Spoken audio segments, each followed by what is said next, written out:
بسم اللہ الرحمن الرحیم۔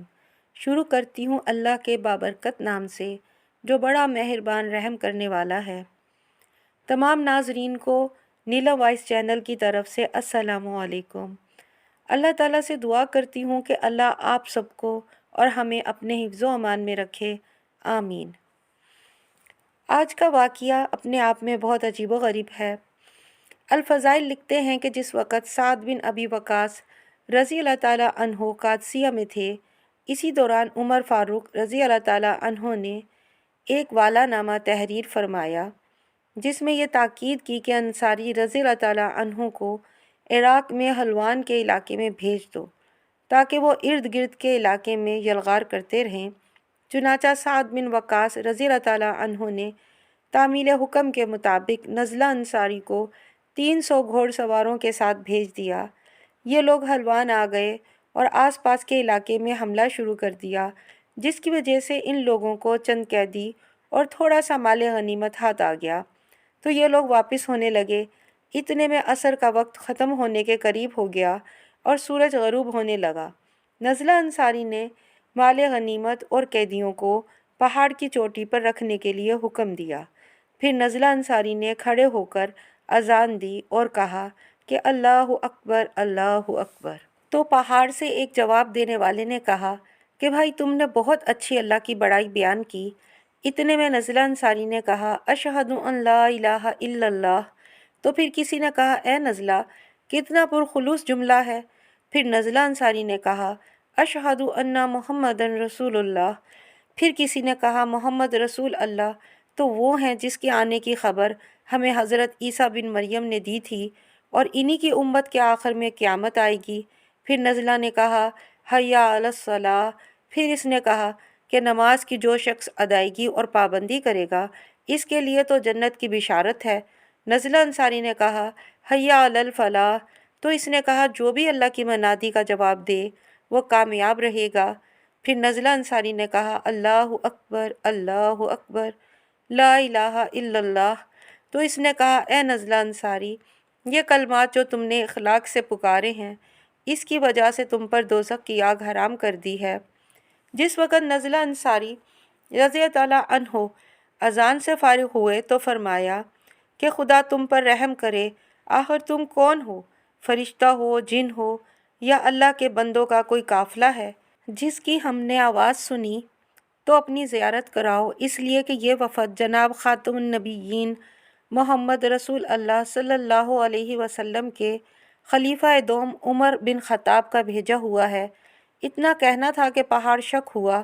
ایک شخص نکلا، معلوم ہوتا تھا کہ وہ سردار قوم ہے، سر کے بال اور داڑھی سفید تھی، اس کے جسم پر اون کی گدڑی تھی۔ آتے ہی اس نے سلام کیا، اسے جواب دیا گیا اور پوچھا گیا کہ آخر تم کون ہو؟ اس نے جواب دیا کہ میں رزین بن برسملہ ہوں، مجھے حضرت عیسیٰ بن مریم علیہ السلام نے وصیت کی تھی اور اس پہاڑ پر ٹھہرا کر انہوں نے اپنے نازل ہونے تک میرے لیے درازی و عمر کی دعا فرمائی تھی، اس لیے حضرت عمر فاروق بن خطاب امیر المومنین خلیفہ دوم کو میرا سلام کہنا اور ان سے مزید یہ بھی کہہ دینا کہ حق اور درست کام کریں اور اللہ کے قریب ہونے کی تیاری کرو اس لیے کہ قیامت قریب ہے، اور ان سے یہ بھی کہہ دینا کہ جب مندرجہ ذیل خصلتیں امت محمدیہ میں پائی جائیں گی تو سمجھ لو کہ امت محمدیہ کا خاتمہ ہے۔ مثلا جس وقت مرد مرد سے بے نیاز ہو جائے اور عورت عورت سے بے نیاز ہو جائے گی اور یہ لوگ اپنے کاموں کے علاوہ کسی دوسرے کاموں میں لگ جائیں گے، اسی طرح دوسرے مالکوں کو پکڑ لیں گے، معاملہ یہاں تک پہنچ جائے گا کہ نہ بڑا چھوٹے پر مہربانی کا معاملہ کرے گا اور نہ چھوٹا اپنے بڑے کی عزت و احترام کرے گا، لوگ امر بالمعروف کو چھوڑ بیٹھیں گے، اس کی طرف بالکل توجہ نہ دیں گے اور نہ نہی عن المنکر کریں گے، اس لیے برائیوں سے شاید ہی کوئی بچ سکے۔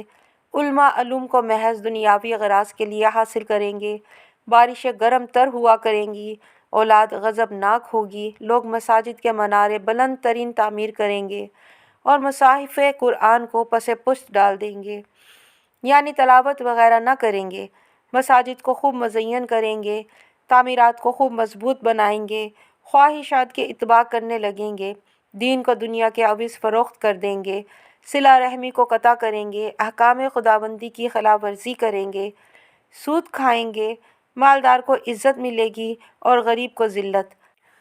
آدمی جب اپنے گھر سے نکل کر جائے گا تو اسے بلند مرتبہ والا سلام کرے گا، تب جواب دے گا، نااہل اچھے اچھے مناصب پر قابض ہو جائیں گے۔ قرب قیامت کے بارے میں اتنی پیشن گوئیاں اور خبریں دے کر وہ آدمی غائب ہو گیا۔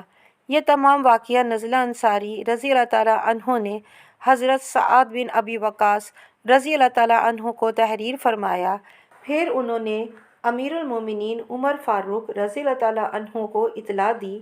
حضرت عمر رضی اللہ تعالیٰ عنہ نے جواب میں تحریر فرمایا کہ آپ نزلہ رضی اللہ عنہ کو اور جو مہاجرین و انصار آپ کے ساتھ ہیں انہیں لے کر اسی پہاڑ پر جائیں، اگر ان سے پھر ملاقات ہو جائے تو میرا بھی سلام ان سے کہہ دیں۔